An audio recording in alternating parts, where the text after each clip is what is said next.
ഹരിതകർമ്മ സേനാംഗങ്ങൾക്കും ശുചീകരണ തൊഴിലാളികൾക്കും പ്രിയങ്ക ഗാന്ധി എംപിയുടെ ഓണസമ്മാനം. മണ്ഡലത്തിൽ 2500ഓളം പേർക്ക് ഓണക്കോടികൾ നൽകുന്നതിന് തുടക്കമായി. തിരുവമ്പാടി മണ്ഡലം തല ഉദ്ഘാടനം കാരശ്ശേരി സർവീസ് സഹകരണ ബാങ്ക് ഓഡിറ്റോറിയത്തിൽ CK കാസിം MLA നിർവഹിച്ചു. നാടിന്റെ മാലിന്യ നിർമ്മാർജ്ജന പ്രവർത്തനങ്ങളിൽ പങ്കാളികളായി സമൂഹത്തിന് ആശ്വാസം നൽകുന്ന ഹരിതകർമ്മ സേനാംഗങ്ങൾക്കും ശുചീകരണ തൊഴിലാളികൾക്കുമാണ് പ്രിയങ്ക ഗാന്ധി MP ഓണസമ്മാനം നൽകുന്നത്. മണ്ഡലത്തിലെ 2500ഓളം ഹരിതകർമ്മ സേനാംഗങ്ങൾക്കും ശുചീകരണ തൊഴിലാളികൾക്കുമാണ് ഓണക്കോടികൾ നൽകുന്നത്. ഓണക്കോടി വിതരണത്തിന്റെ തിരുവമ്പാടി മണ്ഡലം തല ഉദ്ഘാടനം കാരശ്ശേരി സർവീസ് സഹകരണ ബാങ്ക് ഓഡിറ്റോറിയത്തിൽ നടന്നു. CK കാസിം MLA വിതരണോദ്ഘാടനം നിർവഹിച്ചു.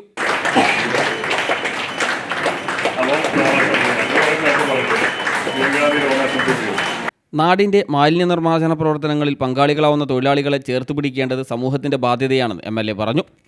പ്രതിസന്ധി ഘട്ടങ്ങളിലും ഉത്സവ സീസണുകളിലും ഓരോരുത്തരെയും ചേർത്ത് പിടിക്കുകയാണ് പ്രിയങ്ക ഗാന്ധിയെന്നും MLA പറഞ്ഞു. അതിന് ശുചിത്വത്തോടുണ്ടെങ്കിൽ നമുക്ക് മാരകമായിട്ടുള്ള പകർച്ചവ്യാധികൾ ഉണ്ടാവും. നമുക്കത് വലിയ സാമൂഹ്യ അന്തരീക്ഷത്തിൽ വലിയ പ്രയാസങ്ങൾ സൃഷ്ടിക്കും. അതുകൊണ്ടാണ് ഇത്രയധികം സമയബന്ധിതമായി അവർ കൃത്യതയോടുകൂടി അത് ശേഖരിക്കുകയും വേർതിരിക്കുകയും കയറ്റിയിരിക്കുകയും ചെയ്യുന്ന ഏറ്റവും ഉത്തരവാദിത്തമുള്ള ജോലി കൃത്യമായി ചെയ്യുന്ന തന്റെ നിയോജക മണ്ഡലത്തിലെ ഈ പറയുന്ന ഹരിതകർമ്മ സേനാംഗങ്ങളെ ആദരിക്കാൻ വേണ്ടി ബഹുമാനപ്പെട്ട പ്രിയങ്ക തീരുമാനിച്ചിട്ടുള്ളത്. അതോടൊപ്പം തിരുവമ്പാടി മണ്ഡലത്തിലെ 300ഓളം പേർക്കാണ് ഓണക്കോടി നൽകിയത്. ചടങ്ങിൽ UDF നിയോജക മണ്ഡലം ചെയർമാൻ KT മൻസൂർ അധ്യക്ഷനായി. UDF ജില്ലാ ചെയർമാൻ VD ജോസഫ് മുഖ്യാതിഥിയായി.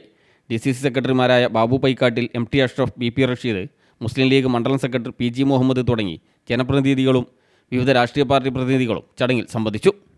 News bureau, Mukkam.